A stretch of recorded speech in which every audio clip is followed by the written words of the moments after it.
আজকে ক্রাইমের যে ঘটনাটা শুরু করছি, ঘটনাটা উত্তরপ্রদেশের একটা ঘটনা। উত্তরপ্রদেশের বদায়ু জেলাতে ইন্দ্রজিৎ নামের এক ভদ্রলোক থাকতেন, আর তার স্ত্রী নীলিমা। 1990 সালে ইন্দ্রজিৎ আর নীলিমা বদায়ু ছেড়ে মুরাদাবাদ জেলাতে এসে বসবাস শুরু করে, সংসার করা শুরু করে। তাদের এক ছেলে এক মেয়ে হয়, যমজ সন্তান। ছেলের নাম হার্দিক মালহোত্রা, মেয়ের নাম হিমশিখা মালহোত্রা। মুরাদাবাদের মঝোলা নামের এলাকায় তারা থাকা শুরু করে। বেশ কিছুটা সময় কাটে। ইন্দ্রজিতের সাথে নীলিমার মনোমালিন্য শুরু হয়, দুজন আলাদা আলাদা থাকতে শুরু করে। নীলিমা ইতিমধ্যে একটা প্রাইভেট ইন্স্যুরেন্স কোম্পানিতে ব্রাঞ্চ ম্যানেজার পদে কাজ করা শুরু করে দিয়েছিল। ছেলে মেয়েরা বড় হয়। ছেলে বিটেক পাশ করার পরে গুগলে কাজ করা শুরু করে। গুরুগ্রামের সেক্টর 10-এ একটা ফ্ল্যাট নিয়ে সেখানে থাকা শুরু করে। এদিকে মেয়ে হিমশিখা, সে এমবিএ করছিল চণ্ডীগড় থেকে।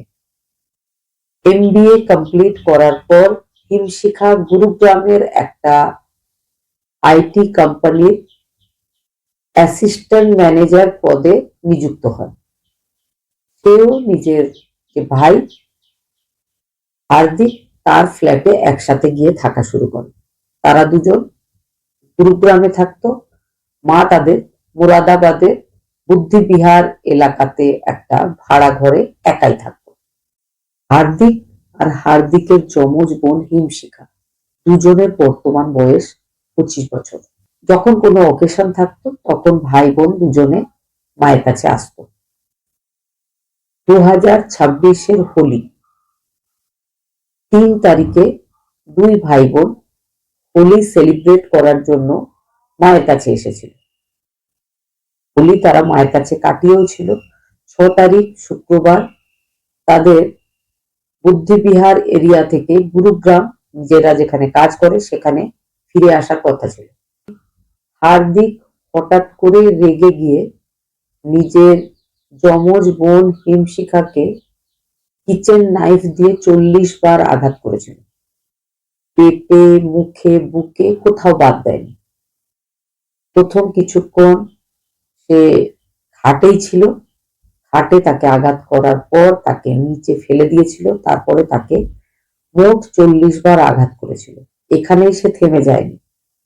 সে আবারও বেরিয়ে মায়ের অফিস থেকে মাকে ডেকেছিল। মা চলে আসে, তখন সে মায়ের উপর হামলা করেছিল। কিন্তু চিৎকার চেঁচামেচিতে প্রতিবেশীরা জড়ো হয়, আর হার্দিক নিজের কার নিয়ে সেখান থেকে পালিয়ে যায়। তবে নেক্সট ডে হার্দিককে পুলিশ অ্যারেস্ট করেছিল। হার্দিকের মাকে একটা প্রাইভেট হসপিটালে ভর্তি করা হয়েছে, এখনো তার চিকিৎসা চলছে। পুলিশ টিম যখন তার কাছে জিজ্ঞাসাবাদ করেছিল, তিনি নিজের ছেলে মেয়ের ব্যাপারে যেটা বলেছিলেন সেটা হচ্ছে, হার্দিক বেশ কিছু বছর ধরে একটা পুনের মেয়ের সাথে প্রেম সম্পর্কে আবদ্ধ ছিল। তবে 7 মাস আগে কোনো কারণে তাদের ব্রেকআপ হয়েছিল। ব্রেকআপের পর থেকে হার্দিক একদম চুপচাপ থাকতে শুরু করে, ডিপ্রেশনে চলে যায়। হার্দিক কোথাও না কোথাও মনে মনে ভেবেছিল যে তার মা আর তার যমজ বোন হিমশিখা হচ্ছে তার এই ব্রেকআপের জন্য দায়ী।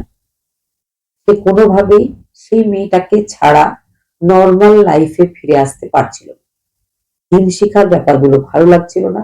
সে মাঝে মধ্যেই সুযোগ পেলে বোঝানো শুরু করছিল নিজের যমজ ভাই হার্দিককে।